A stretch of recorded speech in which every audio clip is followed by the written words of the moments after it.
God's plan. Right back in Genesis, the same thing. You know, and then this is the section of this song that I like so much. And God shall wipe away all tears from their eyes, and there shall be no more death, neither sorrow nor crying, neither shall there be any more pain, for the former things are passed away.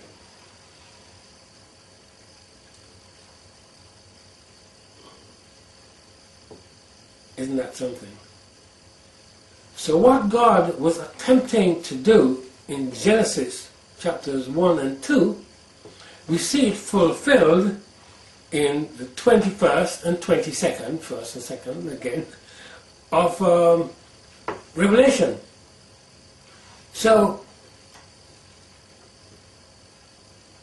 God had his dwelling place in Eden, and he wanted eventually for this to be transformed into a spiritual reality. Man sinned, got thrown out of the garden. And it's also quite interesting there that when they were put out of the garden, you know, we are told that God put in verse 24 of chapter 3. Let's start in verse 23. Therefore the Lord God sent him forth from the Garden of Eden to till the ground from whence he was taken. So prior to that, although he was told he had to dress and keep Eden, he didn't have to till it. The work that we have to endure now is a curse, it's not a blessing.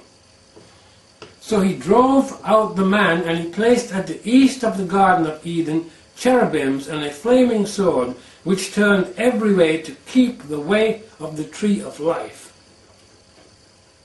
So up until that point, you know, Christ was still there. When he threw them out of Eden, he still remained there.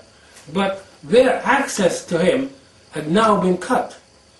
And I believe that these cherubims were not just magicked out of the air or magicked out of heaven. I believe that they were actually right there at the temple. And God just moved them from the temple to the entrance to cut man off from having access to God as he was able to do before he actually sinned.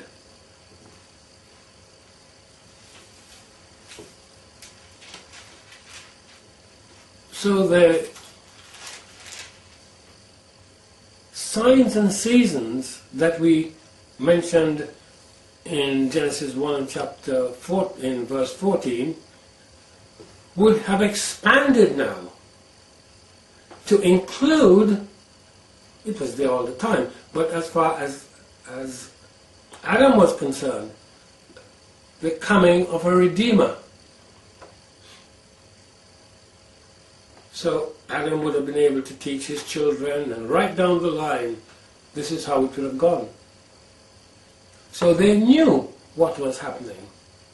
And they didn't have the pollution we have today, so they could look up at the sky and think, yes, there's hope, yes, there's God's plan, yes, it's all going to ultimately be all right. And that's what I think, you know, God is so very wise. He really is incredibly wise. How he takes time and now space, which man has absolutely no access to, in the sense of altering them, and says, do this, you'll be blessed. The Sabbath. This time is special time. This time is blessed. If you observe it, you will be blessed. If you don't observe it, you won't be blessed. Well, we can call Wednesday the Sabbath. We can do that. And we could shut all the shops. Fine, and rest. Fine. However, that doesn't make Wednesday blessed. It really doesn't. So you can argue all you like about Old Covenant, New Covenant, whatever you like. Write your books, make your millions with your various ideas, but nonetheless, nothing changes the fact that the seventh day, that 24-hour period, is blessed. That's what it's telling us here. It says, to heaven, he put the lights there to divide the day from the night. And it came into weeks, and it came into months, and it came into years. And then inside there were the punctuation of the holy days, and then the agricultural land Sabbath, and then the Jubilees every 50 years. So there were markers, there were definite markers there for us all along. So God would have instructed Adam and Eve, and they would have instructed all the way down. Eventually this knowledge got lost, and now we've just ended up with astrology. You see, some things will not change. Day and night will not change. Just like I said about the Sabbath, day and night will not change. That's what it says in Jeremiah 33, verse 19 and 20. And the word of the Lord came unto Jeremiah, saying, in verse 20, thus saith the Lord, if you can break my covenant of the day and my covenant of the night, and that there should not be day and night in their season. So he's just telling us, it can't be done. Similarly, we can't move the Sabbath. We can think what we like, we can do what we like, but it does not affect what is, as I said, totally inaccessible to us.